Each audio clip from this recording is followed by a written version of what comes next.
am the true vine, and my Father is the gardener. We come to the last of these 7 I am sayings of Jesus in John's Gospel. I am the bread of life. I am the light of the world. I am the door. I am the good shepherd. I am the resurrection and the life. I am the way and the truth and the life. And lastly, I am the vine. My heart leapt a bit when I turned to it this week. I think because in these verses I feel at home in a way. This part of John's Gospel, Jesus' words with his disciples in the evening before his crucifixion, so often described as the farewell discourse. These are Jesus' words spoken to those closest to him before he leaves and goes to the cross, to death. The resurrection will come, but this is a time of separating, of leaving, of departing. And at its center lie these words spoken at a time of leaving. And we come to this section which speaks of this image that Jesus gives us here in the language of vines. He says, I am the true vine. And here Jesus sets up a picture for us to hear of a threefold relationship. The image of vines will hold together the relationship of Jesus to the Father, of Jesus to ourselves in the context of the Father's love. For those of us who love the language and experience of Trinity, that of Father, Son, and Holy Spirit, which is at the heart of following Jesus, then in the verses that follow, there will be time spent in the work and practice and presence of the work of the Spirit, and how that bears upon us in our love for one another.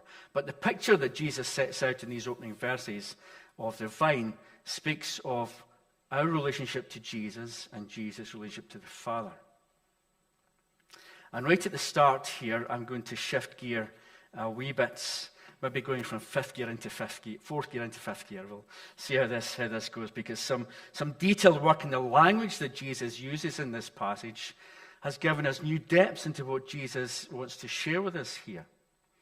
If we identify in the picture what the different images are in the parable of the vine, then Jesus is clearly the vine, Father is the gardener, and we're the branches in verse 5. And if we're working with classical Greek, then that is what the words mean. But the New Testament is written in what's called Koine Greek, common language of the people of the Eastern Mediterranean. And there is a wee development in the words there that deepens the picture that Jesus gives us. If I say to you that I'm going to get the messages, what are you expecting me to do? I suspect if you're out with the Central Belt of Scotland, you're expecting me to go and pick up my emails or pick up letters or something like that. Somebody sent me a message, I'm going to collect it. But as I think many of you will already know, to get the messages is to get the shopping in. That's what we do. The same words change and develop in meaning depending on the context and the way the words are being used. If I talk of a piece, that may be more age-related than anything else, but it's not a part of something. It can be, but it's not a part of something. It's a sandwich. It's a piece of jam. We simple common words like how, which often means in what way is something put together, that kind of thing, we can also use in place of why. Someone can ask, can I go down that road? And you say no, and how no? How no? How can I not do that? Instead of why. You can say that instead of why not. The words have developed in meaning in these different contexts. And a number of New Testament scholars, such as David Ford and Richard Bauckham, alongside language specialists, are saying something similar is taking place in John 15. That identification of Jesus as the vine and ourselves as the branches still holds. If you're working with classical Greek, if you're working in a university, that's where it holds. It's okay in there.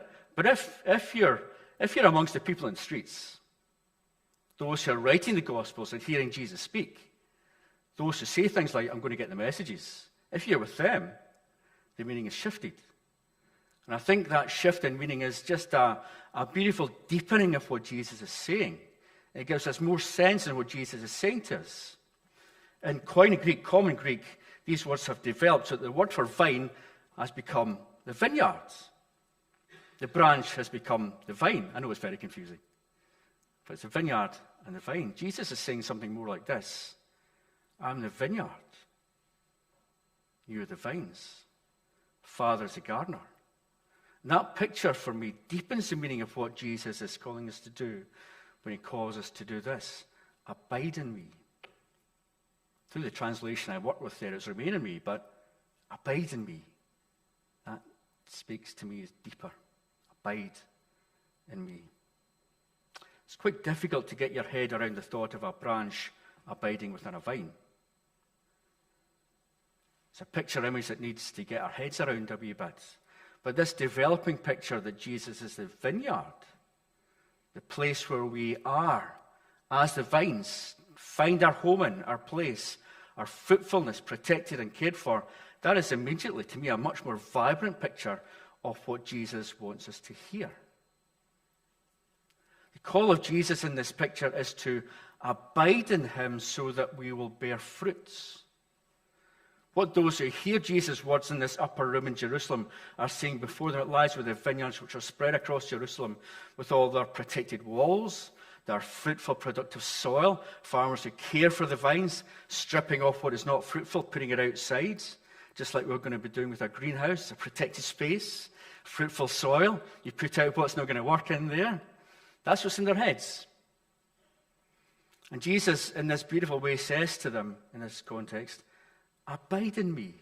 Here with me, you're cared for, you're protected, you're fed, you're cleansed by the vine grower.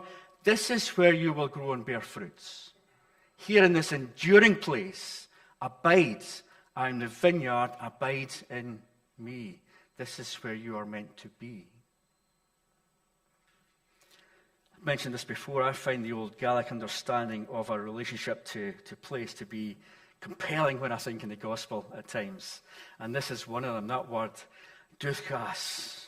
One day I will say that right. Anne Moffat isn't here this morning, asked me to correct me. The word duchas. One Hebridean crofter says, puts it like this, it's a feeling of belonging. Where everything is linked, completely linked, where you belong to the land, and the land belongs to you, and there's no distinction, it's like a hand in a glove. Everything fits. And there's the responsibility in all that. There's this beautiful expression, this that holds the thought so well. One guy says this, down to our own day, each field, hill, and hillock is named with affection. I'm the vineyard. Here's a place where we are planted and grown, where we can bear fruit, a place of abiding. Such a beautiful older word, that abiding, to be in a place long enough to name the hills, to name the fields with affection, to know this place so well that you name with affection what lies around you. I remember in Motherwell, often on Fridays, I'd walk down from the house to the River Clydes through the old Daly estate to give sort of pace to the message for Sunday. And I would start to name different trees in the walk as I recognised them over the months and the years. I don't know the names of trees. I'm not very good with the names of trees. But I could look on these ones that I knew with affection and give them names, such as the many-branched one, the stripped bark one. I named them. I held this place in affection. When Jesus calls us to abide in him with this picture of the vineyard, this is what I see. The gift of being called to know where we have been planted. The gift to grow in Jesus in such a way that we begin to name with affection, with love, the marks and the mounds and the wounds and the care of the one who gives us life, Jesus. This picture that Jesus draws calls us towards Jesus as the focus of our life. And here in this vineyard is where we belong. This is where we fit. This is where we can grow and blossom and be fruitful. Abide in me, Jesus says. Abide here. Now remember, these words of Jesus are spoken to his disciples in the upper room just before the cross, shortly before the cross the next day, shortly before he's taken away from them. And when he says, abide in me, what does that look like when he's about to be taken away and crucified? Through the text, there is a repeating pattern that Jesus speaks to. In verse 3, it says, you are already clean because of the word I have spoken to you. Verse 7, if you remain in me and my words remain in you. Verse 8, if you keep my word, you will remain or abide in my love. Verse 12, my word is this, love each other as I have loved you. To abide in Jesus here looks like we abide in Jesus' words. Jesus is about to leave them to go to the cross, but he leaves his words with them. To be planted in this vineyard, protected and cared for, where you will grow and be fruitful. To be planted there is to abide in the words of Jesus. To abide where you begin to name these words, this landscape of Jesus' words with affection. Hold close to what Jesus says. This is how you abide. Rest in the words of Jesus. Feed on them. Be sustained in them. Let them strengthen you. But more than that, let them be fruitful in you. Jesus says, I am the vine, you are the branches. If you remain in me and I in you, you will bear much fruits. Apart from me, you can do nothing. To abide in Jesus has purpose and it has meaning. To abide in this vineyard, to abide with Jesus, to linger and abide with his words will change you.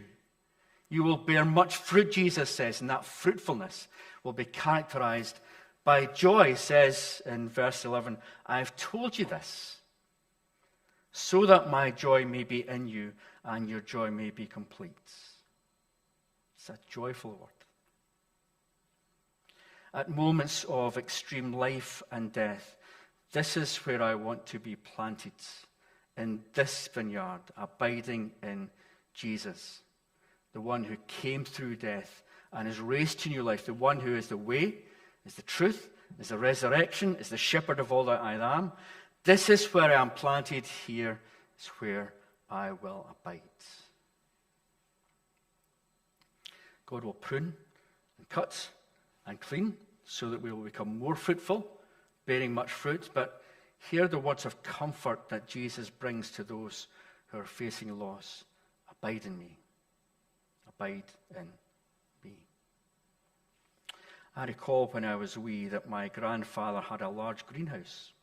He had kept cars and motorbikes in it before. It was that large you could keep cars and motorbikes in it. And it was large up against the old boundary brick walls of the garden. And along the walls, I remember being in it when I was wee, and there were vines. And they were wild. They were all over the place, extended everywhere. That's what I remember as a child. Anyway, just these vines spreading absolutely everywhere. Large enough to grow much fruits. But it was all a bit messy because my grandfather had not been able to take care of the branches, take care of the vines, cutting and stripping out what was needed for them to grow best, to give their best fruitfulness. However, we read this picture of Jesus. There is a gardener, God the Father.